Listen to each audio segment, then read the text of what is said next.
think he did the widest mic drop I've ever seen in my entire life. Let's just leave it at that. I don't care. He's like, oops, did I drop that? Oops. Woo! At least why did you walk off? Not catching the ball, JFB? dropping it on the ground, okay? Why did you walk off? Unapproved shenanigans. I didn't approve any of this. I didn't approve any of those videos. I submitted it to Helen yesterday. Look, that wasn't what we you know what? approved. You know what? You know what? James, I ain't seen the chief shenanigans officer in a couple weeks, okay? Yeah, you're James. Right. Well, let's introduce ourselves real quick, guys. Huh? I said, let's get back to the show and let's introduce ourselves, guys. Let's get EVP to hand the keys over to JFB. Thank you. Yeah, JFB, rev that engine. Pop, pop. Start your engines.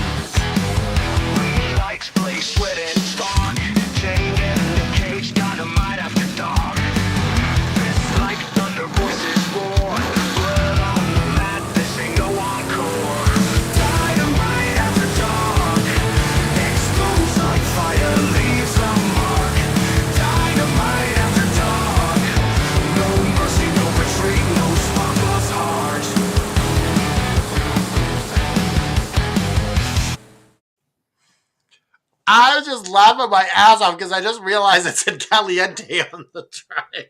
Ow! Ooh, caliente. Muy caliente, senor. We're multicultural in the AFW Network Universe podcast. Because we're international, baby. Yes. I'm just saying.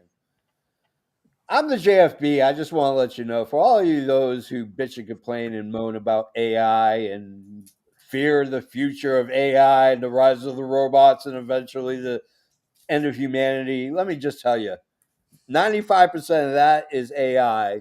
I use VO3. I have a professional subscription because I use a lot of it with my work.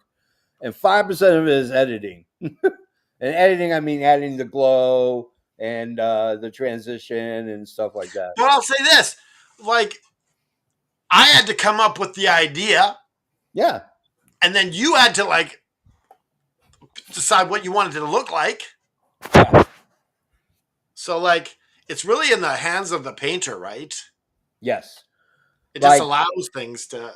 Like, I don't want to burst anybody's bubble, but about 85 to 90% of the Avengers Robert Downey Doomsday edition is AI. Wow. And I know this because they built a data farm specifically so that they could run the AI software they needed to run in order to generate the special effects. And now, so like did actors lose jobs or? Actors didn't lose jobs, but your visual effects people lost jobs. That's the downside of AI, and that's why the unions need to go on strike. But hear me out. Yeah. So every time a new invention comes, yeah, like you're gonna need to transition. People are gonna lose jobs because we're advancing. So isn't it just like making transitions into the next like? It is. I mean, don't get me wrong. I'm making myself. No one's selling any typewriters anymore. Yeah, I mean, I'm making myself not obsolete because I'm mastering AI every single day. If I'm not editing and doing my work, I'm usually fooling around with AI because the reality is, like, you are. The song I created with AI. All I typed in was the prompt. I came up with the tune, the general of what I wanted, the arrangement, how I wanted it. But you know, you have to be smart to use AI. Prompting is the key. Knowing how to prompt is going to give you the results you want down the line. So your special effects people are people who understand computer language, the computer engineers. That's who's now your special effects houses. Yeah, and I'm realizing this as I'm learning how to do it. Yeah, it's crazy. Yeah, you can just get better and better, and as you're learning what this thing can do. Yeah, like I do work for an ad agency here and there. It's called Critical Fire. They're based in Chicago. I kid you not. They are one of the top 5 advertising firms in the world. They are enormous. And James, can I ask you a small favor? Yeah. Can you Here we change your go. name to JFB? Huh? Can you Oh, change, yeah, change your name to JFB? It's throwing me off. I know. I'm sorry.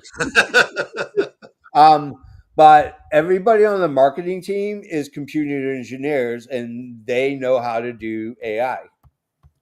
And it's absolutely insane that this is the future. And like people like me who could piss and moan, I'm not. Like I'm paying for AI courses so I can better myself in learning how to prompt. I know how to edit. I don't worry about that at all. But I want to generate scenes. I want to create my own reality and my own cameras and my own vision.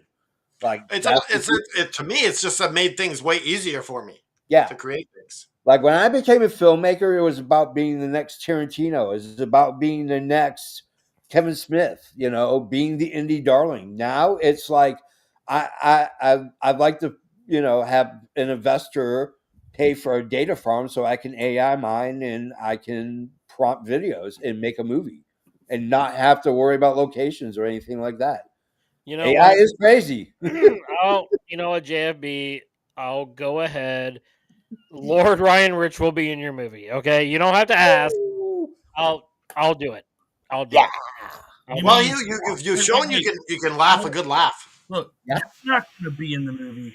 Your image and likeness will be in it. Yes, yeah. JFB, I don't mind if my image and likeness is used in your movie. I'm gonna give Joe a mohawk. All right, we're gonna get a mohawk. we're gonna cap things off here. JFB, introduce yourself. I am the JFB, James from Boston. I am the professor of the dark custodial arts. Mocho, a bitcher, and a moaner. You'll find out why. Ultimo And I am your Canadian hero. I'm Kimmy's hero as well. I don't know if you know this. I am the patron saint of professional wrestling. I am that gingered up, bubbly son of a bitch.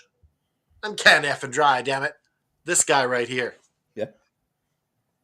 Ladies and gentlemen, I am the Lord of the Manor. I am Lord Ryan Rich, your unofficial Miller Lite sponsor, and I've been going at it since about 3 p.m. just so I could make sure that I was fully lubricated for a 3-hour-long Dynamite and the ensuing Dynamite After Dark.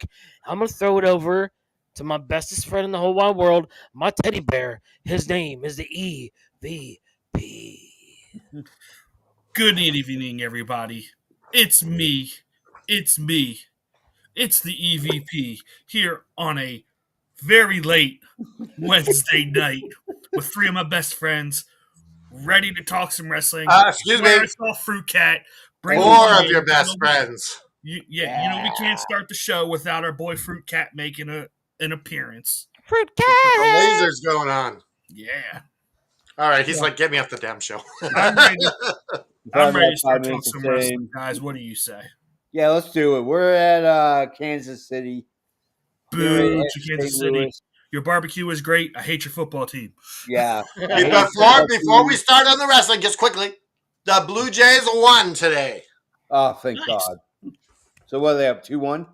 They're down 2-1. They're down 2-1. Seattle's they're down 2-1. Okay. Yes, so, but they're back in it. Okay, that's good. So you're telling me there's a chance? Yes. So we're in Kansas City. It is the go home show. It is 3 hours. Technically, it's 2 shows in one night.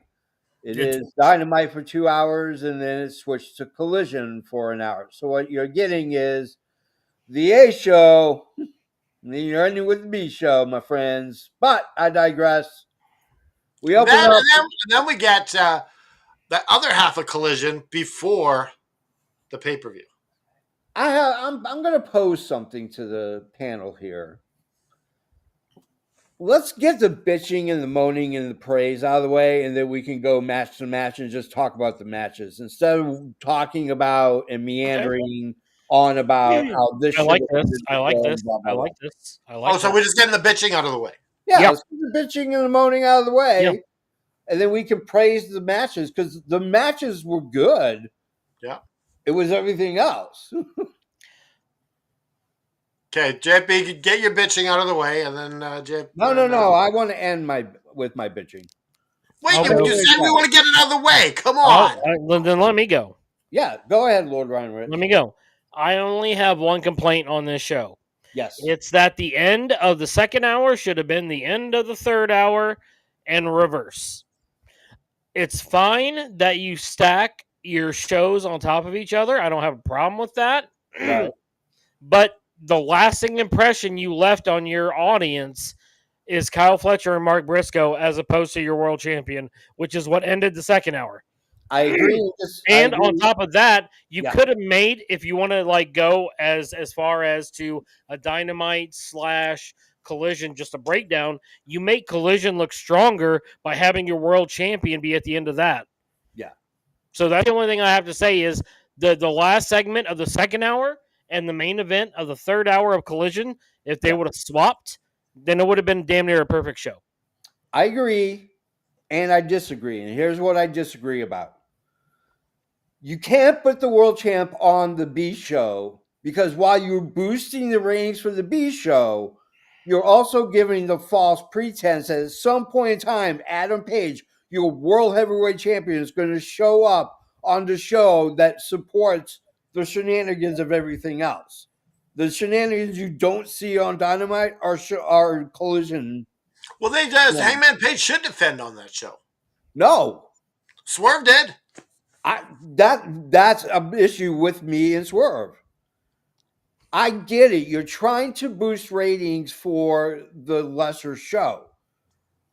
And maybe Dynamite is A+ and Collision is A-, but the fact remains that Collision is not on the same level as Dynamite. No, I agree completely. It's just my thing is it's the last thing your viewers see.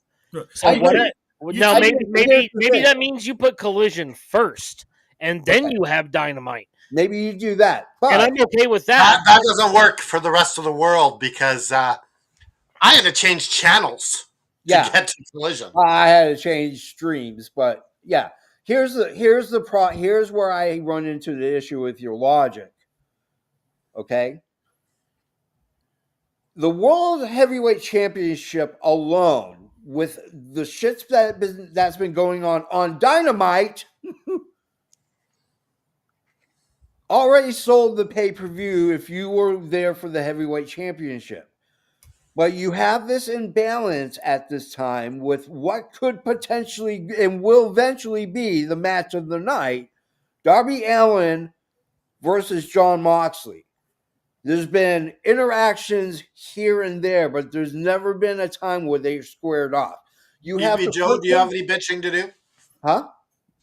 I'm asking EVP if he has any bitching. This should have just been a 2-hour show.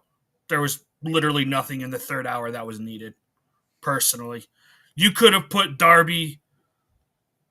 You could have fit Darby in. Honestly, after that fucking killer promo that we got that we'll talk about, I didn't need anything else from them. Why don't you just make the collision just lead up into a 2-hour collision lead up into the pay-per-view? Why don't you do that and just don't even do that. Just make Dynamite 3 hours as a show. Yeah, Dynamite. Just make it's either don't do Collision on the week you have a pay-per-view, or just make Dynamite 3 hours so you don't. So you don't have to worry about changing channels or changing streams. Yeah, but my guess is. I wonder if there's deals that are written in. I'm gonna say my guess is Warner Brothers Discovery wants to have their thing on TNT, and so they have to have a Collision show, whether or not it shows whatever else. TNT's got to have that product on their show. Well, it went to TBS because CSN and hold on. TNT switched shows. They went to hockey because hockey spends way more money than professional wrestling. It not only spends, it draws in more people. Exactly. So it's a live action sport. Yeah, live action sport is always going to trump wrestling, 100%. Because the NHL's got billions, and while Tony Khan may be a billionaire, AEW doesn't have $1 billion. That's the misconception that people have. Rich, Caleb wants you to make sense for us. No, I think he's saying that I'm making sense. I No, don't think he's Darby saying Allen, he's not Darby making Allen, sense. and Moxley should have ended the show. That would I have agree with that. I agree with that. I think shows your pay per view, and you wouldn't even have to have that stupid tailgate. yeah, I Well, like just the even for tailgate this. is just the 0 hour. They just Oh, I rebranded. get it, but you don't even need it. Okay, so is that your bitch? do, Is your yeah. bitch over, JP, or you still got some more bitch? No, I'm gonna bitch as you guys continue, but I'm done for right But now. you said you were gonna load up the thread with bitching so we can have a positive rest of the show. Okay, I have a problem with Megan Bain. Let's talk about the tag match. Let's talk about the Megan Bain and Harley Cameron match. I don't want to talk about the match, but I want to talk the shit that happened before and the shit after and the shit in between. You have Megan Bain, which looks like a Greek goddess. She looks like Aphrodite. She is taller than almost every woman on the roster. She is bigger. And guess what? She cuts promos like Brock Lesnar. She cuts promos like every horrible promo. She cuts promos like Lex Luger. In fact, I hate to say this, Lex Luger looks good compared to Megan Bain. And you gave her a mic. That's ridiculous. Oh, that's He's mad. ridiculous. This guy's mad. Oh, I'm so pissed. Do you know And what then- might help? Do you know and what then might help? Stokely comes in. Want some vitamins? Dax comes in, goes further, and then you shit on it again with Jet Speed and Willow. Jiffy, are you done. able to still cut a promo for SWA Sabres? Yeah, I'm going to. You want me to cut one right now? Hey, Because it's I'm not on the hard to roll? cut a promo on a good product. Let me tell you about SA Sabres, okay? Listen, you can be that jackhole goes out to the parts store and goes out to auto parts stores and Home Depot and builds. Oh, what about those dollar store ones that go? Yeah. Listen here. You saber building nerds are a minuscule percentage of a percentage of a percentage of a thousandth of a percentage. Because the reality is that true Jedi do not choose their weapon. Their weapon is chosen for them. And SWA They don't have midichlorians. Yeah, and SWA Sabres makes the best effing lightsabers in the galaxy. So all those people in Centauri 10, you all could go to hell. And I know you watched the show. And we have a link below that you can hit to buy this, and it helps the show. Yes. If you're curious what I'm talking about, you beanie heads. The pencil neck geeks. Yeah, pencil neck geek.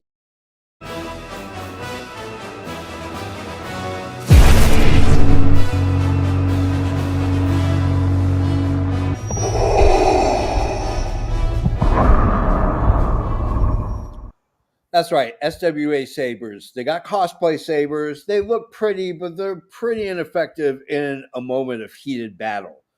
Now, speaking of battle, they have combat sabers, and these sabers can withstand the power of a car, a truck, SUV. I don't know. They could potentially. Or say someone survive- breaks in your house and you need to defend yourself. You can actually do it with this thing. Yeah. Hey, Daredevil, snap that thing in half and just toss it around like it's a billy club. That's all I'm saying. SWA Sabres, links down below. Who wants to talk about Megan Bain? Anybody disagree with me? I like Megan Bain, but she definitely needs the mouthpiece. They made her a main eventer until they put a mic in her hand, and I guarantee you Tony Khan told the referee to get Stokely involved with it. Yeah. I mean, maybe. The only counterpoint as Devil's Advocate, a great Halloween movie to check out, by the way, is Devil's Advocate is so good. Yes. great movie. Keanu Reeves, nerd. I love the wall with the souls. He's nerd royalty, by the way. And guess what? Evan Comic Book Store Just wanted to throw that out there. We got these retro. I got the I Kool-Aid just wanted ones. to throw that out there. What's your But shirt, Joe? she's not going to get any better. I don't have one. I just have one of my work shirts today. Oh, okay. Volunteer. Megan Bain's not going to get better on the mic if she's not given an opportunity to. So Okay. you gotta give her a chance. And they had Stokely there and to step in when it got too bad. But you have to they're not all home runs, JFB. Sometimes you hit singles or foul balls, or sometimes you just strike out. Let me tell you something. The difference between a good go-home show and a bad go-home show could be up to 500,000 to 600,000 people buying it. But Tony Khan doesn't care about that because his go-home shows are always bad. At some point, He's got to figure it out. hold on. No. Hold on. Because me and you, Lord Ryan Rich, We're always there. 100% agreed that Tony Khan's booking is shameful at best. Mm-hmm. We've always been there for at least a half a year now. At some point, and I'm telling you right now, while their first bid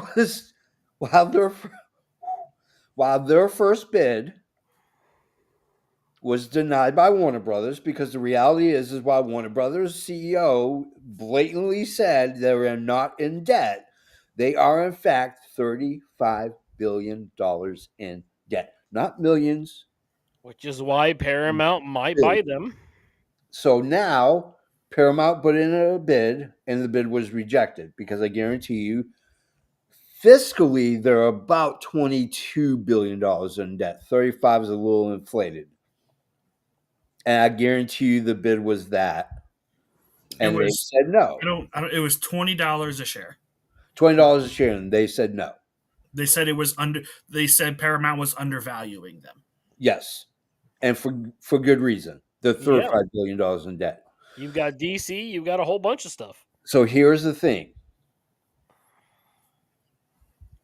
Word on the street is that Paramount is prepared to go in with Credit Suisse and Bank of America and JP Morgan Chase backing them financially to buy them, and it will complete it, and they will call themselves Skydance Studios.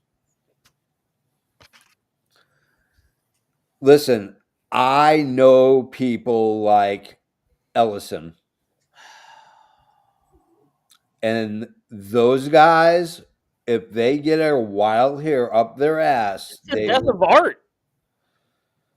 And so I mentioned this because as DC comic fans, James Gunn is sweating because the other rumor attached was that Matthew What's-His-Face from Skydance was going to run DC Comics, because they said publicly, and Skydance said this before even talks about purchasing WB, where Ellison said that, I'm surprised that Superman didn't make as much as it should have. The reality is that while DC will tell you, and Warner Bros. And Discovery will tell you that it was a success, it was not. Because the P&A on that was almost around what, and if not probably exceeded what the budget was. See, the only thing I have to say to counterweight that is they brought it to streaming so early, so that way people could see it before Peacemaker Season 2. So if all right, guys, I'm cutting you off. We haven't started the show yet. I'm talking about the matches, so I'm cutting this off. Who else? What else is there to bitch about? The fact that I didn't get to finish my statement? Go ahead, make it. No, I'm good. Go ahead. Okay. Do we want to go to the matches? Yes. Yeah, all right, let's go to so we got coded injury video package with Omega. We get Renee with Stanton Storm. For some reason, they start stripping in front of Renee, and then Renee starts stripping. This makes sense for a go-home show. Then they decide to take it to the ring, and then fisticuffs ensue. Does anyone want to talk about this? Because I do. I loved it. I think it was great. I I thought it thought was ridiculous. I thought it was great. I thought that you had the moment where Statlander's like, hit me with it. I was sorry. Tony Storm was going to hit Statlander, and then nope, she can't do it. And Statlander can't do it. I thought that was great. It's very similar to what Samoa Joe and Hangman are doing. I'll expound upon that just a little bit. Halo's up, by the way. It was Stat first that dropped to her knees, or no, it was Stat first that dropped to her knees, and then she said No, no. it wasn't. It was the other way around. Other way. But even still, that's still an interesting dynamic. So to go to Canada Dry's point, I did think that was interesting. It's a good way to start your show, I guess. Tony Storm's still one of your most popular people, and you get to focus on your women's world champion. And as we've seen how the show plays out, it's a little disjointed because of Dynamite and then Collision. But overall, I don't think it's a bad start. I'll give it Halo's up. Oh, absolutely. This is Halo's up. It's look. They always say if you're not main eventing a show, you want to open the show. And these ladies did a fantastic job of getting the crowd going. Like, they were alive for this. They loved every little. They were eating it up. So that's always good. I don't know how good the match is going to be on Saturday, but I don't know. I just feel like this could have used something a little more. I don't know what, but yeah. I'm going to give it Halo's Purgatory, and I thought it was kind of ridiculous. It felt very clunky. It felt very odd. I think the crowd popping was not for the segment and not for the champ. It was for Tony Storm. Mm-hmm. That's the only pop that it was given. They chanted according to what Tony was doing. So, yeah, I mean, that's a problem. That's a glaring problem. That's why she should have turned heel, and they would have fixed all of this. Tony Storm, in no way, shape, or form, has ever had to have a sidekick to cut or to have a strong segment by herself. Jamie Hayter didn't have that problem. Britt Baker didn't have that problem. There's a lot of people who didn't have that problem.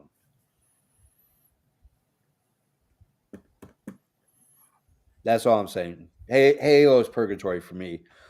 We go to Jurassic Express promo. Basically just Jungle Jack hacking around with his blade he keeps on his side. And then we get a good old-fashioned from Luchasaurus. Anybody want to add anything? No, it was good. Okay. Let's go to our first match. Man. We have the GOA, the Gates of Agony, taking on the Hurt Syndicate in an actual tag match. No shenanigans matches at all. It's just straight up, no gimmick matches, just straight up tag team wrestling. Canada Dry, you go first. I really enjoyed this. It was a good tag team match. The Gates of Agony, the GOA, they continue to impress me. Yeah. These guys are studs. I want them to hold those tag team goals within a year. Yeah. I think they're that good. And if you can give them to Bro Dito, you can give them to GOA. Yeah. Yeah. Yeah. But yeah, this is a Halo's Up. I'm looking forward. I guess I won't predict. We won't talk about that because we got a prediction show that we're going to do on Saturday. Yeah, Saturday night. What time? We're doing it an hour before the tailgate show. Yeah. So 6 p.m. Yep. 6 p.m. your time? No, 6 p.m. Eastern. Yeah. 3 p.m. my time. Yeah. Okay. I got that out of the way. Lord Ryan Rich, your thoughts on the match? I thought this was a hell of a fun way to have your first match on the show. Yeah. This was just, like I said, fun. Like, I enjoyed this match immensely, actually. And you're absolutely right, dude. GOA looks tag team worthy. But this is the thing, they've been this good. This goes to show you what it means to be in a story and to be on TV and what that can do for you when you get the right story. Yeah. So right now I feel like TK is cooking with the demand Yeah. and GOA very well within the next 3 months, I think. It could be even by World's End could be your tag team champions because they look that good. And honestly, I'm surprised with the whole bloodline thing that went on, a year or two ago, Yeah. that he didn't put more emphasis upon Toa Leona Yeah. just because of the Samoan heritage there. Yeah. So this gets a big fat halos up for me. Yeah. A fat one. EVP Fat Joe. boy. A fatty. MVP was right. All those reports came out saying we don't want to put over FTR, and you're seeing the results why right now with GOA. They wanted to put over a young tag team. They have absolutely made Gates of Agony as a legitimate main event tag team event. Or Hell yeah. whatever. I'm drawing a blank. Sorry. Tag team main eventers. Yes. They aren't new, Kimmy. They're newly pushed, I guess. They started in ROH. Well, they started with recent guest Brian Cage. Yes. Yeah. The Yeah. Cage of Agony, which is a horrible name. This match gets. I mean, I will say the ending came out of nowhere for me. I was shocked at that. Yeah. But other than that, Halo's up. I really hope Saturday is the end of this because I want to see both of these teams go on to bigger things. Yeah. Breach. I mean, what can you say about Gates of Agony, yo? I'm telling you straight up, Drop some truth, son. they are probably one of the best tag teams in wrestling right now. They are so nuclear hot. Kids in the front row are getting cancer. That's how ready they are. Got the radiation going on. Yeah. They got the atom bomb problem. Yeah. Geiger counters are clickety clacketing right now as we speak. I absolutely love Gates of Agony. I've been high on GOA for a while since I first saw them, Yeah, you have. and they were a throw together tag team. Is that what And we're they're calling this shit- Flintstone gummies today? The GOA? It's Yeah, high on GOA? yeah, I'm high on GOA. You know what? Garden of Amnesia. I'm going to take Lord Ryan Rich's halos, and I'm going to double huge halos up. Ooh. Double huge. One of those footlongs.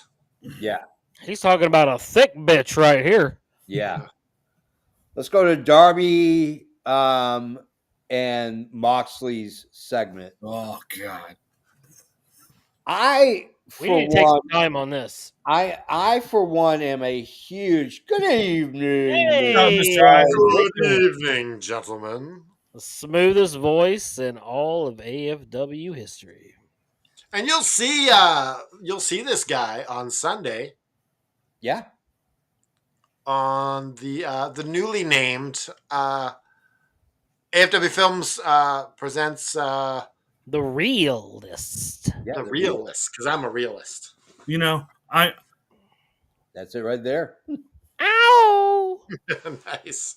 you know, Ah, we that's were, sick. I know you can we take a little real quick detour, like, because I'm so mad at myself because we used to call it was Check the Gate podcast, but that name is unfortunately taken. And you guys had already named, and I'm sitting here thinking, I was like you could have simply just pivoted to like Behind the Gate because it could have been a double meaning, Yeah. like behind the scenes, but also literally behind the gate because it's like we're shooting a movie. Yeah. Well, JFB is the gatekeeper because he's in the industry. Yeah, but You know what? That's one of my favorite things, and especially with you and Jeremy. Like, it's like two experts Yeah. just yapping about film, and I love it. Yeah. Hey, now. It was a lot of fun. So this Sunday we're doing 80 slashers. I grew up with 80 slashers. They were my young GOA. I could not consume enough horror films.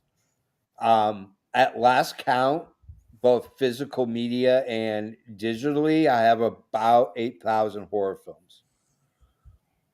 nice. When Arrow or Kino Labs does their sale, their half off sale, I stock up like big time, like kids' college fund if I ever had a kid. But yeah, we're gonna do it this Sunday, brother. I'm telling you, Mr. Isaacs. All right, so let's get to yeah, this is gonna be This is number one genre. Yeah, this could go like 4 or 5 hours. So we're doing the flower shop at the end of the show. Yeah, what's the flower shop? Oh. And then we're getting around the spooky season. We got the slasher podcast there on Sunday. We're going to talk about your favorite Halloween costume that you've ever had. Oh, easy. No problem. Yep. Okay. So I love cinematic segments and promos and matches. I just love them. It Are we adds, talking about the Darby segment here? yeah, Okay, so Kimmy is in love with Darby Allin now. who is it? After she watched him on the Ariel Emanuel show. Yeah, Is that his name? Ariel Helwani. yeah, Yeah. Ariel Hawani. Who's Ariel Emanuel? Was that someone? TKO. The Oh, lead- right. President. Wait, hold on. He's a Hold WWE on, stooge, is hold what on. he is. Wait. Oh, Before we go any further, let me make a correction because this guy is very litigious. It's Ari Emanuel. That's his real name. Oh, okay. We don't want to mispronounce. no disrespect. We don't want to But yeah, disrespect. Kimmy is really in love with Darby now. Yeah. And she saw this segment and she had to even write an article for All After Wrestling because Yeah. of it. See what happens when you expand your horizons past just WWE? There you go. You get some new flavor in your life. But she loves Darby. That's her man crush. This segment was raw. It was painful to watch because both men were contained in a holding, like a bonding room where you talk to your bondsman. Protective glass, cinder blocks all around you. There's no escape. And This is Kimmy's daughter. I don't know what she means by blue crayon. yeah, I don't know what blue crayon means either. I don't know. It's weird. Anyways, this may be the greatest segment that's ever been on AEW. I don't think there's anything that can top it. Oh, I remind me, and I will give you my one thing that might rival this. Do it right now. Hangman burning down that house. Oh yeah. That may be the only Yeah. thing that Burning rivals. Swerve's house down was Let's go with 1A, 1B. Look, I interchangeably. If we can change and make it interchangeable, I can accept that. Yeah, we can. Yes. Okay. I would also posit, and I know this is a dirty word for AEW, but CM Punk's "Will You Be My Valentine" speech to MJF. yeah, well with the dog chain and sitting in the middle of the ring, yeah, that was That's up there. I would say 2. I'm okay with that. I just want it to be recognized. Yeah, I would say 2. There's a couple of MJF ones too that are. Oh yeah, without question. Like if you're going to talk top 5, MJF probably has 2 or 3 of them. NJF when he said "Fire me, Tony Khan," that was pretty good. Yeah, that was amazing. I I don't even know what to say. I don't think that anything could top this. It is Well, let's go around the circle and tell Yeah. us. So Canada, you go next. So, like, at first I just thought it was like this was a strange. Remind me of the cinematic Sting thing, and Which then was so being good. separated in the prison thing. And I was like, okay, this is interesting. They're both saying stuff that Darby would have joined Yeah. if he didn't hate Moxley. I'm like, whoa. Yeah. And I'm like, okay, this is good. But then you have Pat come in and kick his ass right in front of blood on the screen, blood on the glass. That was really cool. This is a big old Hills Up. Yeah. Lord Ryan Rich. This is cinema. Yeah. It's complete cinema. And to me, it harkened back to two scenes that I can remember in recent memory, both comic book projects, of course, from the effing comic store here. One Oh, being the crayon is her costume. the deleted scene from the Batman where Robert Pattinson is talking to Barry Keoghan's Joker. Mm-hmm. And also it reminds me of Daredevil Born Again as Matt Murdock is talking to White Tiger. Oh through yeah. that. And so to me, they're drawing on a lot of inspiration that's come forth lately, but the conversation back and forth between them, it felt real. It didn't seem like there was any pretenses. Like it was 100%. And to Canada Dry's point, for Darby to say, you know what, every day I have to fight from joining you. But the thing is I don't believe in you because I've seen how you treat the people who believe in you. So to me, it was a master class, and I will go out on a limb and say this is definitely the greatest promo AFW has ever given us, or Yeah, promo, for sure. AEW has ever given us. Yeah. UVP Joe. Yeah, this was the best thing on the show, and it's not even. There's nothing even a close second, in my opinion. Yeah. This, I love Hangman. This should have main evented Dynamite. This was that damn good. Like I said, we didn't need Darby pinball on his way out to the ring to get dropped on the flag. You could have done that shit at the pay-per-view for all I care.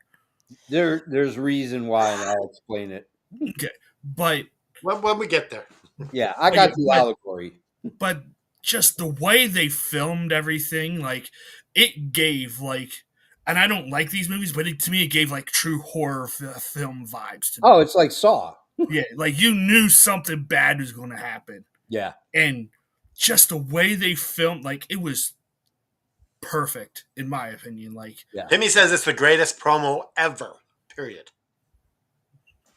there's a lot of wrestling promos to go over to say whether that's the best. Well, that's her opinion.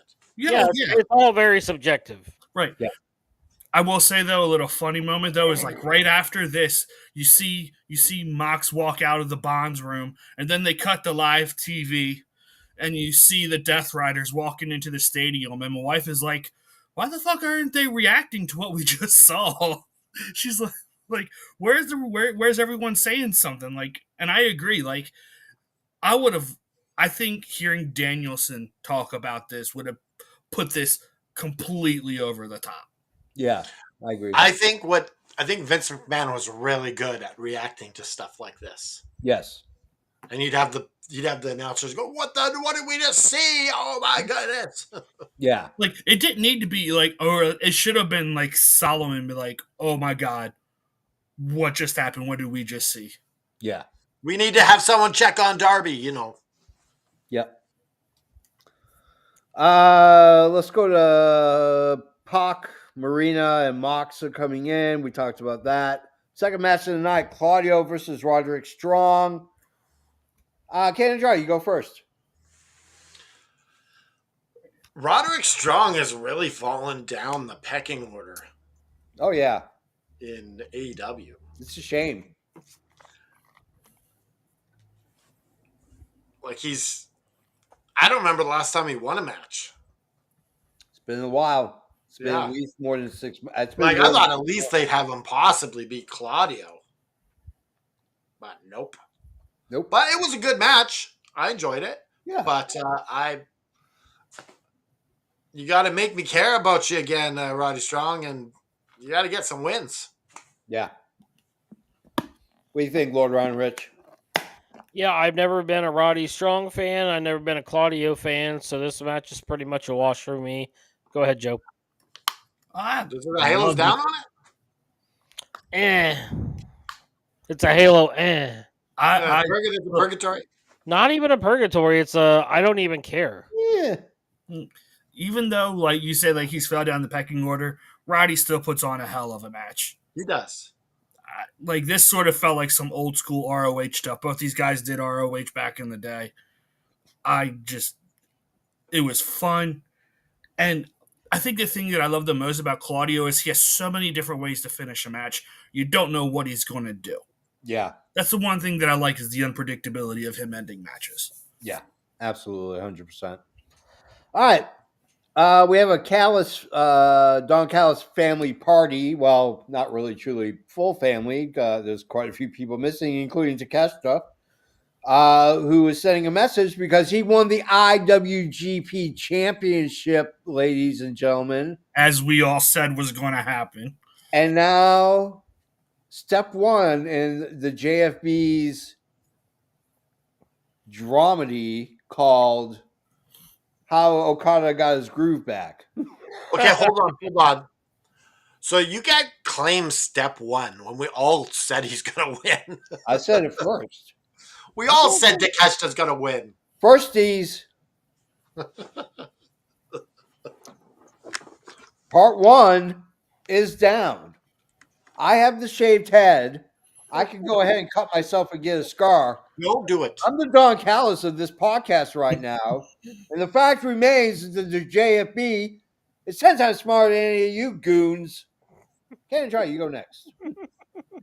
JFB's really angry today. James, Yes. it's okay. Okay. We're here for you. Okay. A little feisty.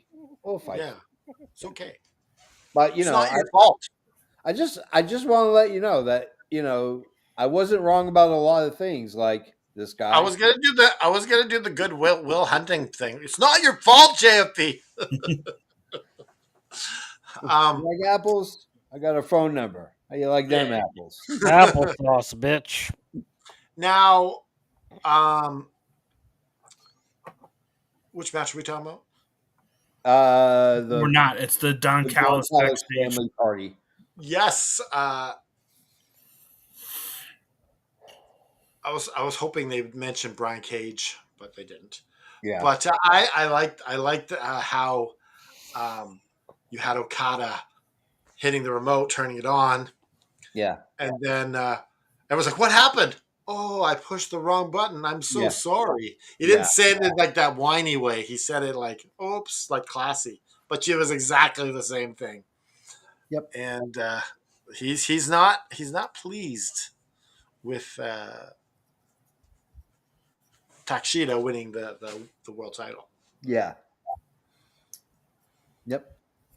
Okay. Because the Halo's up for me, by the way. Yeah. Lord Ryan Rich. Yeah, he's not just upset that he won the IWGP title. He's mad that he won the G1 period. Because Okada is supposed to be Mr. Tournament. And now Takeshita is proving to be maybe he could be the successor to that title. Yeah. So it puts the squeeze even more on Okada. Yep. But I did think that when he's like, "Oh, I pressed the wrong button," like that's comedy gold from Okada, which we've come to expect. But I thought it was a fun segment. Halo's up. All right, Joe. Yeah, the segment was good, but yeah, we have the tension of the IWGP title and tournament wins, but we also got to remember on Saturday, these two gentlemen have a tag title match against Brodito, who they've already beat once. And Yep. I fully don't expect them to do it this time. I imagine there will be some shenanigans afoot come Saturday night. At least there should be. I hope JFB approved him. Because, good Lord, we got like 2 months till the end of the year. It's time that we turn focus into making Takeshita the biggest babyface in all of babyfaces in AEW. Yeah, we got to have those shenanigans approved, or JFB will just walk out again. Yeah, I will. They have been approved. I'm checking right now, and yes, 100% approved. Like I had to bribe you to come back with some maple bacon, and I agreed. I love me some maple bacon. I love maple and bacon. I bought we have a fair trade. We have a store in the United States called Kroger, and I got a 20-pack of maple and brown sugar oatmeal because I like having. I usually do oats, but when I take a Flintstone vitamin, I like to chase it down with a fresh thing of oatmeal. So yeah, I can one up you though. Yeah, it's not here anymore, but around where I live, there's a place called Duck Donuts. Oh yeah, I've been there. They freshly make. You can freshly watch the donuts be made. They're literally, it's a clear plexiglass. You see them get flipped, and I always go in there, always get a fresh donut with maple frosting and legit real baking crumble just on top. Oh yeah, we have a Krispy Kreme that has that. It's not as good. Krispy Kreme is not as good as Duck Donut, and I love Krispy Kreme. There's a reason why Duck Donut's not in business is probably because of Krispy Kreme suing them. Probably. Well, yeah. Because the plexiglass and watching it, that's all Krispy Kreme. They've been doing it. We trademarked this shit. They trademarked it. Whatever. All right. Duck Donut was 2 minutes from my work. Yeah. Well, you know what? I stand up for the little guy. Screw you, Krispy Kreme, for putting Duck Donut out of business. You crap ass. You know what? No, Krispy Kreme, I don't see you turn on your lights for freshly made donuts anymore. Oh, you know what? You know what? If you want to sponsor us, Krispy Kreme, we'll gladly take your money and be happy about it. Yeah. I bet you won't. I bet you won't. I'll have my glass of milk ready to chase them down with. Yep. There we go. Hechicero. You have a balls to sponsor Krispy Kreme. We got Hechicero, Mark Davis, Josh Alexander versus Jurassic Express, and Kenny Omega. Ken and Dry, you go first. I really enjoyed this. Having Jungle Boy, not Jungle Boy anymore. He's Jungle Jack Perry, Luchasaurus, and Kenny Omega teaming together was really cool.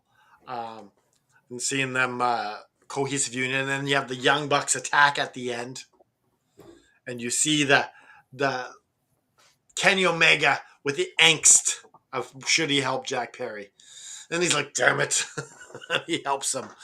I love that Kenny Omega isn't just a clean cut, skippy sort of baby face. He'll give it to you, and he'll wrestle with it, and I like that about Kenny Omega's character. Yeah, Lord Ryan Rich. Yeah, I thought it was a fun match. I thought that they told a good story between Kenny and Jack Perry, whether or not he could trust him or not. So I enjoyed the match for that. I give it a halos up. All right, Joe. Okay, first off, love the name Jungle Jack Perry. Such a great, it fits him so well. Yeah. And I will agree with Don Callis on commentary. Kenny looks like he's getting back to his old ways. He's starting to move so much better. He looks a lot better in that ring than what he did even a couple weeks ago. I know you don't think so, JFB. That's my personal opinion. He looked really good tonight. I like Jack Perry taking the bullet for him to really solidify that. Look, I'm real honest. I'm trying to do right by you, because it happened on Collision last week where they met in the back. So yeah. And of course, the Bucks coming out, continuing with those layers between all three of these guys. It's good stuff. I like it. I got some bad news for you. Oh, you need a gavel when you have your bad news.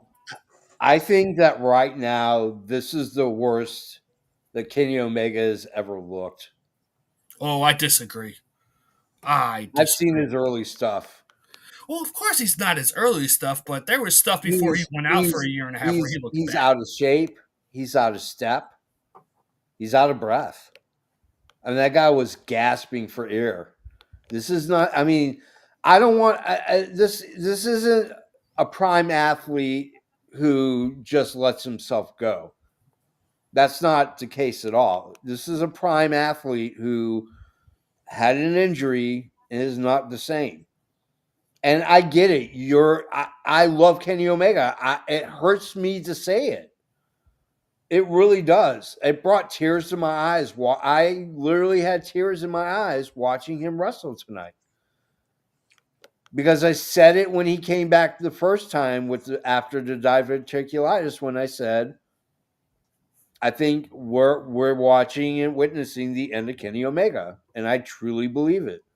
That match was not a good match. I give it halos down. The match was clunky.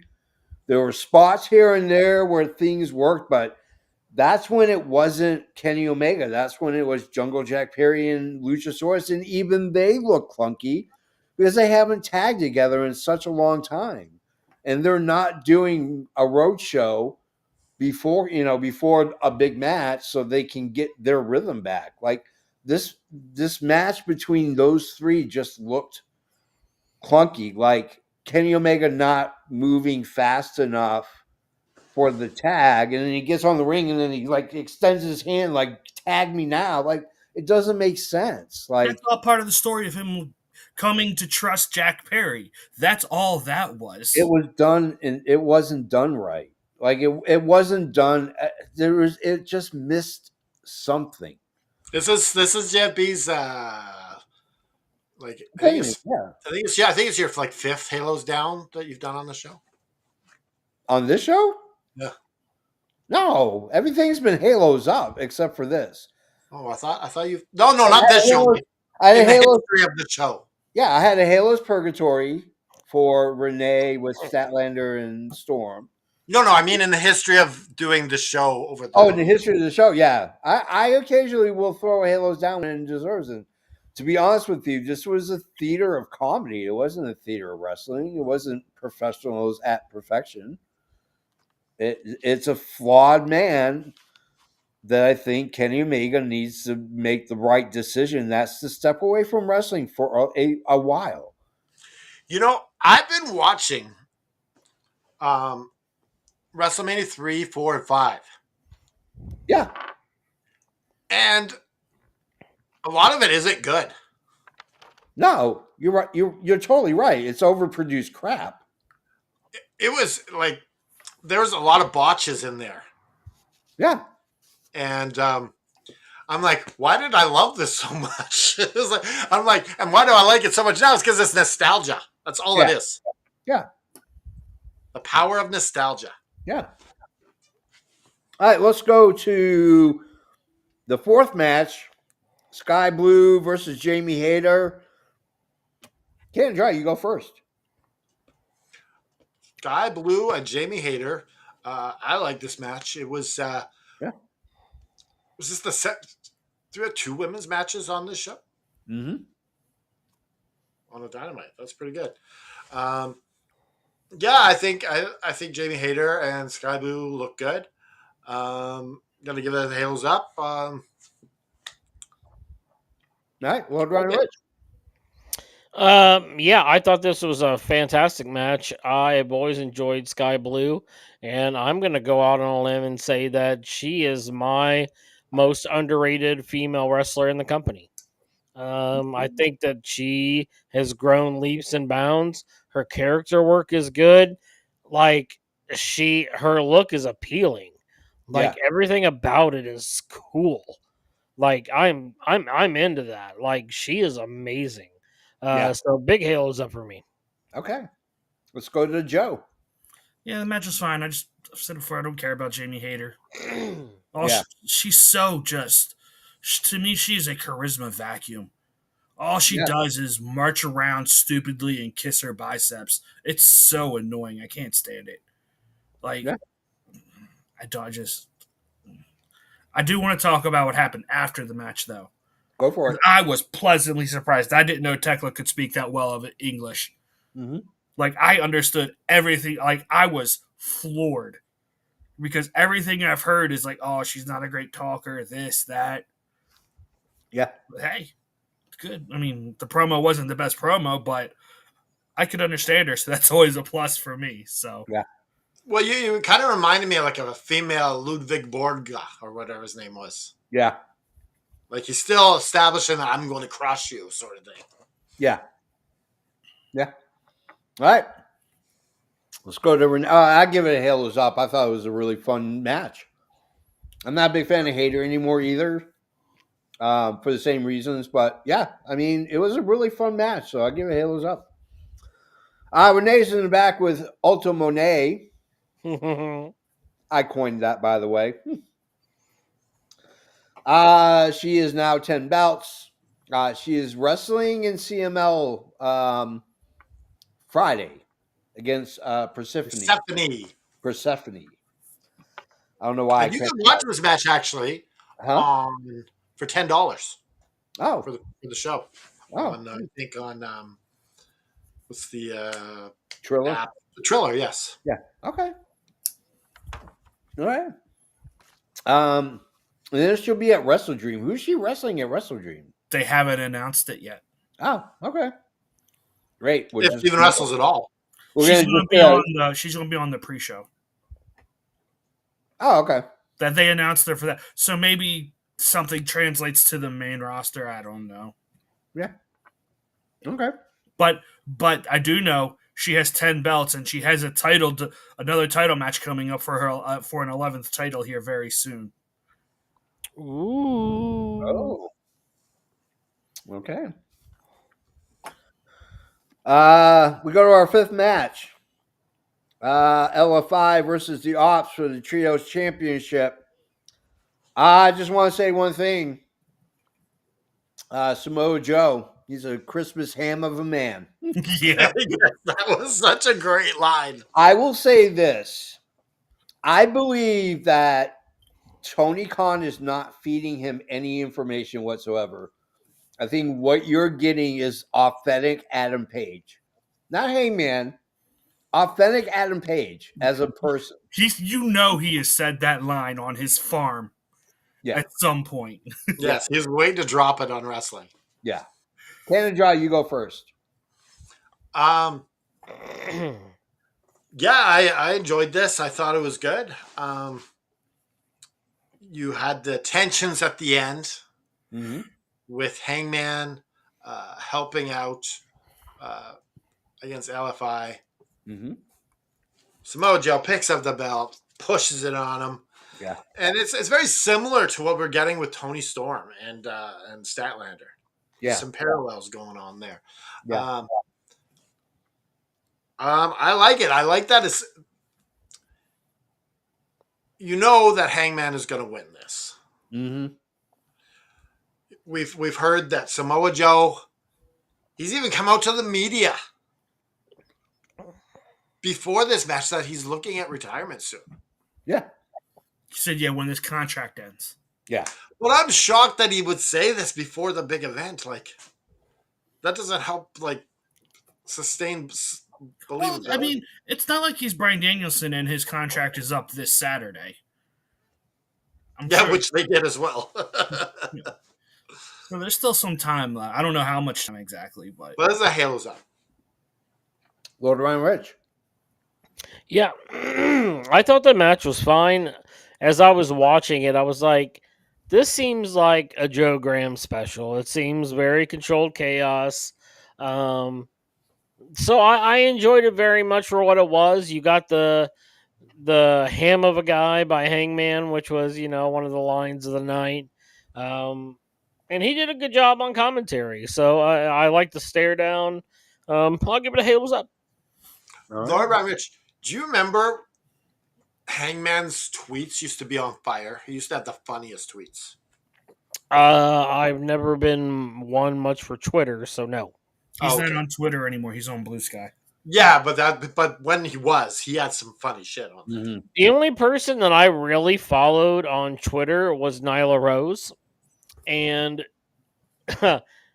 I was sitting on the ramp to a show one day, and I think it was the second show that Connor and I ever went to, and she had just wrestled a match. She was coming up, and I yelled out to her, "Nyla Rose is the best damn Twitter follow you can have," and she turned around, looked at me, she goes, "You damn right." So that was a fun experience. That's awesome. All right, let's go to match number 6: Garcia and Yuta versus Kyle O'Reilly and Orange Cassidy. Kendra, you go first. Yeah, I enjoyed this. I was shocked that we had the win by the Death Riders. The Death Riders are, despite having no gold, they're still dominating everyone, which is how you do it. I think you still keep them relevant without gold. It's great. You don't need gold to be great. Um, and then you have the shenanigans after, with Darby coming to the ring. And I loved it. I love that. He's like, you can't kill Darby Allin. There needs to be a book or it needs to be a movie. You can't kill Darby Allin because the guy's unkillable. I loved it. He came in the ring, pulls the AEW on the flag, and makes Mox give him a paradigm shift. Death Rider. Is it called Death Ride? Paradigm shift no more? Paradigm It's shift is different. when he doesn't lift them up. A Death Rider is when he lifts them up. Right. So he doesn't do the paradigm shift no more. He But does, every once in a while. but it's more like a setup. Okay. Or All right. it's more like a snap one out of nowhere when he does the It was that for me. So first of all, I just want to say that I don't know if it was Yuta's new music or Garcia's or their tag team's new music, but that show was fire. Like I heard that and I was like, "What is this?" It immediately got me interested, and I love it. I thought that music was fantastic. I do Um, like that most of the Death Riders have a little variation of the Death Rider entrance. Yep, I love it. I love it. You're right. And then of course it's got my favorite guy, Orange Cassidy. So you know it's going to be a fun match, and it was. It was exactly that. It was fast. It was hard hitting. And all these guys know each other really well, so you know they're going to put on a good match. It's going to be a fun time. I really enjoyed it, and you got the shenanigans afterwards with everybody coming out. You show like people who wonder why Darby came back out. It's like he's in an I Quit match. You have to show he's never going to quit. And this was a perfect avenue in order to get that across. So I think all in all, the whole match and the spot was really, really, really, really well done. And I give it a big old fat, double fat halos up. There you go. PHAT. My only problem with this match is that it was Garcia and Yuta. Throw Pac in there. He's way more believable as a tag team than the two scrawny guys of the group. Yeah, but I think the reason why is because of the shenanigans afterwards. I mean, you could still do the shenanigans with Pac. No, I'm just saying Pac was the first one to do it. And Yeah. he hit Cassidy. So yeah. it's like continuing that on. Get him into next week. Yeah. But yeah, I enjoyed. Like, this is a good match, and like I said, I appreciate Darby for his never say die spirit. It's nice to see because most people don't have that in wrestling. It's like a kind of like a lost art to. There's very few who can say they're like a supreme underdog that everyone always gets behind. It's like him and Sami Zayn, and that's it. Yeah. I love this match. I loved the ending. I loved everybody getting involved. I loved The allegory of Dante's Inferno, the 13 levels of hell to escape into purgatory. That Did was you play what the video game for this, JP? huh? Did Yes. you play the Dante's I Inferno? mean, love they that made game. a shitty video game about this. I Oh no, actually that read game it. was awesome. I read Dante's Inferno in Latin. Okay, it is an amazing book. Isn't it only 9 circles of hell? No, maybe. I'll look it up real quick. Now you got me wanting. I'm pretty sure because I read the whole Divine Comedy in high school. Yeah, that's where I read it. I read it in my Latin class. Yeah. I don't know shit about it, but Oh, I know a lot about it. hold on, I'm checking right now. Now in the book, You is are the correct. final It's boss 9. Satan at the end? You I got to don't know beat why him. it said 13. It is 9. Yeah. But that's the allegory that you're getting with Darby Allin. Normally, an opponent such as Darby Allin has to go through obstacles to get to the final boss.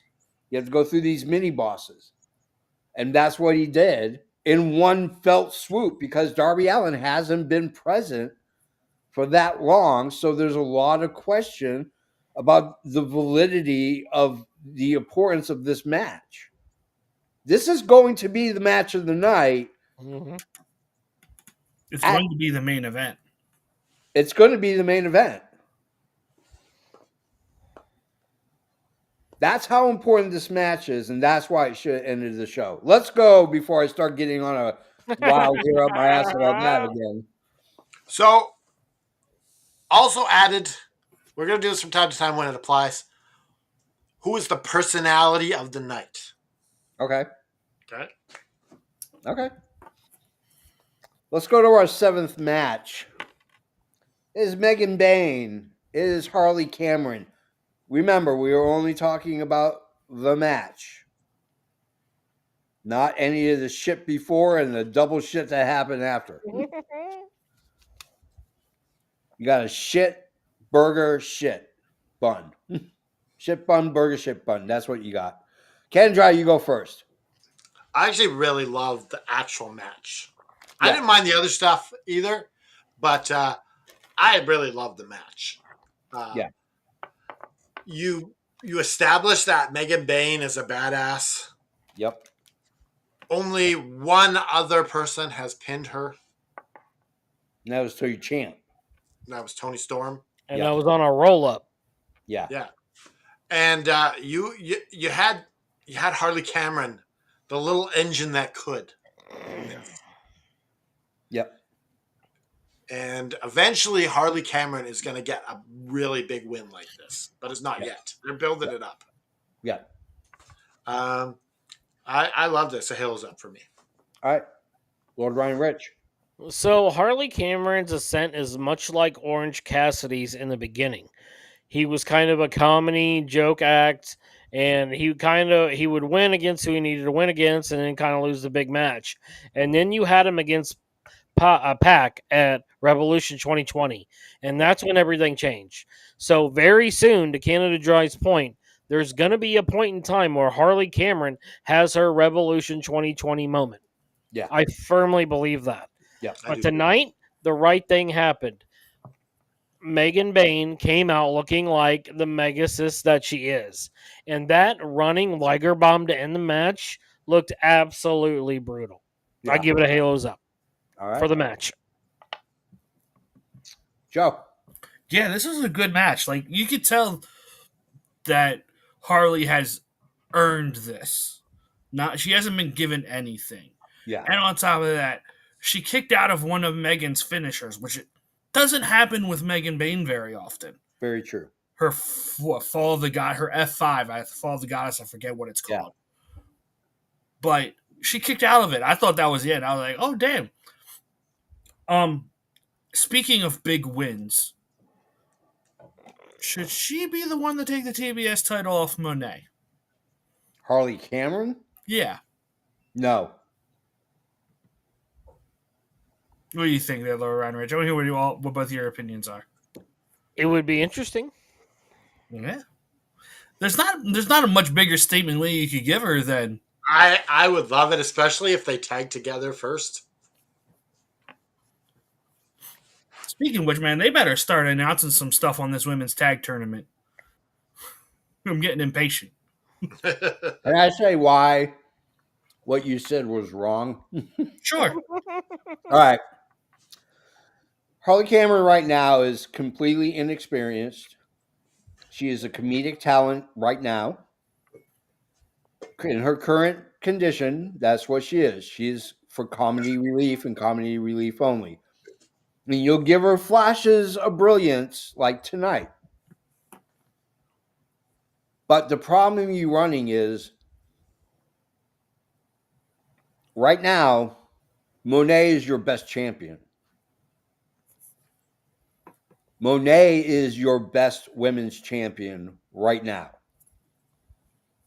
Her losing to Cameron, you just cut your best women's wrestler in the world off at the knees, and then you basically did a McMahon and made her kiss your ass. Not if you do it in a Not multi-person match. necessarily. You can do it right, and you could have her very well win the world title right after that. You could literally play this off as 1, 2, 3 Kid pinning Razor Ramon on Monday Night Raw. Yeah.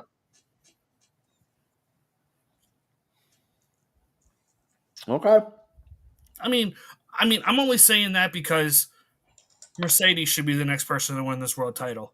They I I agree. agree with that too. Move I her think up. so. I agree. Get the TBS title off of her. Get all these other titles off of her, and let her be your world champion.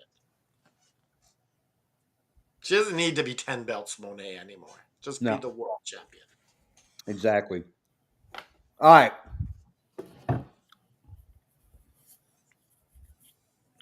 We get Eddie and Hook. Now his Halo's up. I like Eddie Kingston. They just said they're No, in you know the what? tag division. This is the laziest phone it in promo I've ever heard in my life from both of them. Mm-hmm. I mean, they were I would've given thought Eddie like Kingston was they with were them given remaining like time. 30 seconds. What do you want? A little effort. Neither There of them cared. was plenty of What it there. are we Eddie going to the Kingston's thing? the guy who doesn't care. So he's like, hey, we're done with this other stuff. We want to go for a tag team. So whoever wants to step up will be there at WrestleDream for Tailgate Brawl or whatever. It's simple, Eddie concise, what it Kingston needed to can be. cut a promo. He can cut a promo. He And can't. No, he can. And he's Oh, not yeah. helping Hook get better by doing this shtick. I He agree. wasn't given but 30 No seconds. one's going to get better by saying Tailgate Brawl on Saturday. That's Yeah, never going to exactly. make Hook better. No, they need to be out in the ring with a mic in front of people, not a backstage promo. Yep. No, but it also needs to be every time you get that microphone. You got to be doing your best, not this bullshit. Okay. We get an unacclaimed promo. I don't want to talk about that. It's stupid. Let's go to Fletcher, Rocky Romero, and Lance Archer versus Briscoe and Bandito. Or Brodito. Ultimo Canada Dry, you go first. Ultimo Canada is going to tell you one thing. That this was a great match. That we got some really good shenanigans afterwards. Mm-hmm. Okada hitting with the belt. They played up the shoulder injury on Bandito to make it very plausible for Okada to Takeshita to win. Mm-hmm. In every other universe, Okada Takeshita takes those belts. Yep. But in this universe, they can't get along. Halo's up. All right. Lord Ryan Rich. I thought the match was fun. I thought it advanced several storylines all at once. So I thought it's the exact type of match that you need to have on a go home show. And I say thank you, Tony Khan, for doing this. That for the most part, I'm just gonna say that my biggest gripe with go home shows is that Tony Khan always forecasts the winner instead of doing it within a traditional trope where you build up the suspense. And I feel like tonight there was more suspense put in for the pay-per-view. So I feel like that increases your buy rate. So for that, I give the match a halos up. I thought it advanced the story, and I thought it made people want to watch the pay-per-view more. Mm-hmm. Joe. Yeah, this was a fun match. I mean, other than the fact that it's the end of a 3-hour TV show, and I'm tired. I'll be honest. So I probably wasn't all there like I should have been. But yeah, it advanced the tag match, which I'll be honest with you, completely forgot about until tonight. This is probably my one gripe. Tony Khan has done a horrible job of advertising this tag team title match. Yep. I agree. I mean, I don't know why every time Don Callis isn't on commentary, which is like 4 times a night now, he should be talking up that he's bringing home the tag team titles to the family. Well, he did. He said he's bringing it all home. So DDP's Change or Die is on Tubi TV. Okay. Okay. So, Shout out DDP. Go check out his stuff. Go check out his content. I love DDP's like little. You see these reels on Facebook? No, I'm hardly on Facebook. Yeah, he has these reels on Facebook. He's like, yeah, they're good. Yeah, he's like, own it and whatever. I don't know. I forget what he says, but it's really good. All right. I love this match. It's got a huge halos up. I'm big on Kyle Fletcher. I love Mark Briscoe. I love Brodito, of course. I'm okay with Rocky Romero. I love Lance Archer. So as the lights turn off in the arena, we stay and keep our lights on. And if you would like for us to keep our lights on, the link's down below, like, SWA Sabres and all the other stuff. Now, Jeffy, I know that we've been emailing some wrestlers to come on the show. Have you got any response from our secret wrestler yet? No, not yet. So I have sent a response email back to them and have not heard from them. So yeah, we'll have to check back again in like a week. Yeah. So Wrestler Watch. Yeah. So we're entering, of course, into, there's a lot of stores you can go for just anything, but there's one particular store that we like to go to. Welcome to the Flower Shop, brought to you by ProWrestlingTees.com/Adrian Adonis, where you can pick up all your Adrian Adonis gear, just like this shirt you're looking at right now. All right. Favorite match, favorite segment, favorite personality, number of bells, and your favorite Halloween costume ever. Ken and Jai, you go first. All right. My match of the night. I'm going to give that to Megan Bain and Harley Cameron. Yeah. I really enjoyed that match. Yeah. I think that they both look like $1 million. Favorite segment is probably going to be echoed here 4 times. Yeah. Darby Allin and Jon Moxley. Yeah. You're going to hear this another 3 times, I guarantee it. Yep. In fact, he's the personality of the night. Yeah. Darby Allin. Like his interview on the Ariel's show there. Yeah. I fell in love with Darby Allin, just hearing him talk and being so humble. Yeah. Can I just say, I am thoroughly shocked that Ariel Helwani had Darby on his show. Yeah, he's a WWE guy. Yeah. Well, you know what? You limit yourself if you can't get the WWE. Yes. Yeah, but he's produced by WWE. He's a WWE shill, is what he is. Yeah, he's produced by WWE Studios. Interesting. Yeah. So yeah, he's my personality, and my favorite costume of all time. I'm going to go with when I was in grade 3, I dressed up like a pirate and shiver me timbers. I got a lot of chocolate that night. All right. Number of bells? I'm giving this show 4 bells. Okay. Lord Ryan Rich. My match of the night is going to be the OC tag match. I just thought it was really fun. I enjoyed that. As Canada Dry predicted, my segment of the night is obviously Mox and Darby. My personality of the night is Harley Cameron because there's no bigger personality in all of AEW than Harley Cameron. Yep. As far as bells go, the only complaint that I have is that I thought the end of the second hour should have been the end of the show and vice versa. For that reason, I That's think. been an AEW problem since they started these. Well, I'm just saying. But outside of that, I think this is one of the best go home shows that I've seen probably in the last 6 months. So I'm going to give it a 4.25.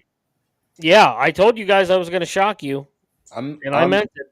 I'm mildly shocked, Mildly. And my favorite Halloween costume was when I was 20 years old. I dressed up as Super Saiyan 2 Gohan from the World Tournament. My grandma made the entire green vest. I had the belt, the white gloves, the white shoes. I grew my hair out for 14 weeks to get it to spike up, and I dyed it platinum blonde. Awesome. It was immaculate. Do you have a picture of this? I did, and the government took it. Damn. No, did. Big ginger ale. Yeah. Oh, they've been scouting me for so long. Big ginger ale. Trust me. All right. Joe. All right. Match of the night for me, I'm giving it to Claudio and Roddy. I really liked that match. I thought it was fun. Segment of the night, Darby and Mox in the prison. That shit was phenomenal. Yeah. Personality of the night, I have a name written down here, but I think I want to change it.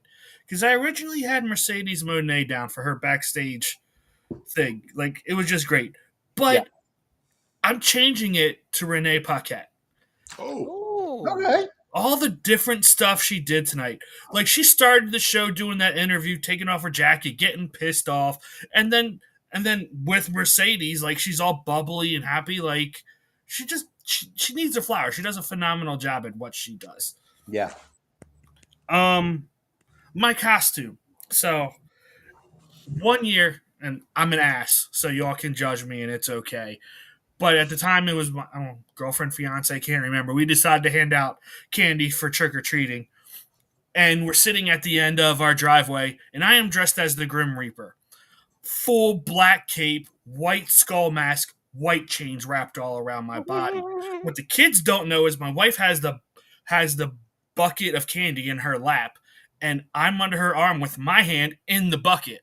Oh. When kids come up, I grab their hands. I chase the kids down the road, get them screaming. Yeah, it was just fun. That's awesome. And, my score is, Yeah. I'm giving this, like, it's too long. For, like, 3 hours of TV wrestling is too much. I hated when Raw did it. So, for me, and because I didn't think the last hour really added much, I'm giving it a 3.75. Okay. Reminds me of a Halloween story. I was trick-or-treating with my sister, one of her friends, one of my friends. My friend Jimmy Dormady came with us. And so... Right. Jimmy Doherty is your Bob Sacamano. No, he's real. So is Bob Sacamano. Oh, yeah, that's right. I forgot about that. Anyways, we were trick-or-treating in his neighborhood because I didn't really live in a very safe part of town. I lived in South Boston, and it's not really a safe place. So we went to his neighborhood because he was up in North Boston. And we went into this cul-de-sac, and this guy opened the door in a werewolf mask and kicked the screen door open. I ran over Jimmy Dormady, my sister, and her friend. When I say ran him over, I mean Derrick Henry stiff-armed and then Ooh. trampled over them, screaming to the car. No one does a stiff arm better than Derrick Henry. Nobody, Mhm. except for the JFB. Mm-hmm. I knock people's necks down. Stiff arms. My You know what's favorite nice match. about Joe's thing is you also save on candy because they don't end up getting anything. Just like Yeah, there you go. My match of the night was the same as Canada Dry's. It was Megan Bain. There's a reason why I didn't give a Halos up or a Halos down. I give it Halos Infinity. It is an amazing match. This is your classic old school heel face match, women's match. The underdog, Harley Cameron. The Megasis, Megan Bain. It was artwork, is what it was. It was beautiful symphony of violence. My segment of the night was Darby in prison. I'm gonna go with Tekla for my personality. I wanted to go a little bit different. She cut a really good promo for I somebody. like we all pick different people. Yeah, Yeah. and her number one language is not English. So yeah, I give it to Tekla. She did a good job. My favorite costume, and then I'll give my bells. My favorite costume. I was 30, single. I was living in LA, and I asked a good friend of mine who is a makeup and special effects artist to create Voldemort for me. That's exactly what he did. He made me look like Lord Voldemort. And I went to a bunch of Halloween parties, got some adult beverages and some Flintstone vitamins, and it was one of the best costumes. That is not the word I thought you were going to say. But yeah, it was a great costume. Number of bells. I'm going to give it 3.25. I can't give it any higher because it was misbooked. Kenny Omega should not have been out there for any reason. He's not on the pay-per-view, is he?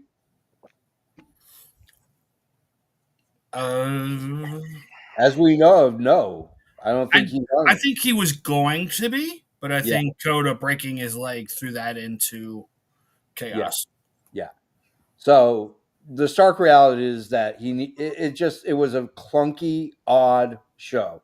It was booked wrong. It was timed out wrong. It was too long. All right. So what's our cumulative score, Sir Joe? 3.8125.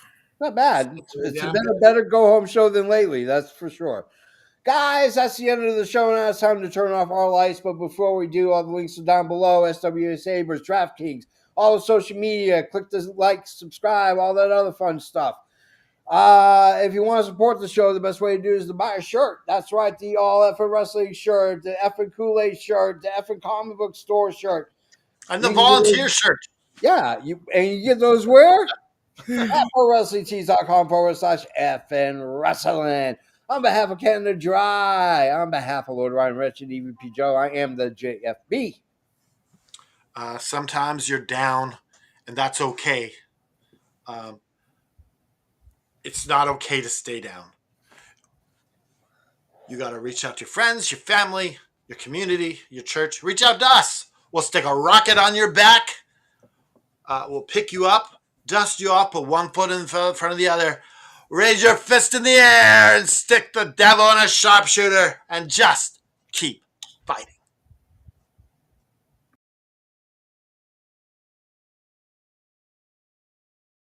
T-minus 10, 9, 8, 7, 6, 5, 4, 3, 2, 1, 0. Ignition. Liftoff. Liftoff. 30 minutes after the hour.